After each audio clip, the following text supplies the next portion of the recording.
போய் அக்கா கிட்ட சாரி கேளுங்க. நான் எதுவுமே பண்ணலம்மா. இருந்தாலும் சாரி சொல்றதுல ஒன்றும் தப்பு இல்லைம்மா. சாரி அக்கா. அக்கா தங்கச்சி கிட்ட சாரி சொல்லுங்க. சாரி தங்கச்சி. தங்கச்சி நீங்க உங்களை நேசிக்கிறீங்கல்ல? அக்கா நீங்க உங்களை நேசிக்கிறீங்களா? ஆமாம்மா, நான் என்ன நேசிக்கிறேன். தங்கச்சி நீங்க உங்களை நேசிக்கிறீங்கல்ல, அது மாதிரி உங்க அக்காவை நேசிங்க. ஓகே. அக்கா நீங்க உங்களை நேசிக்கிறீங்க இல்ல, அது மாதிரி உங்க தங்கச்சியை நேசிங்க.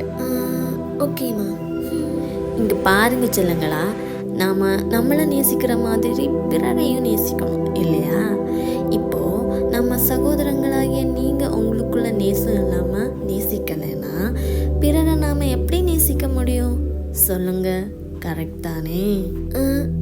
ஆமாம்.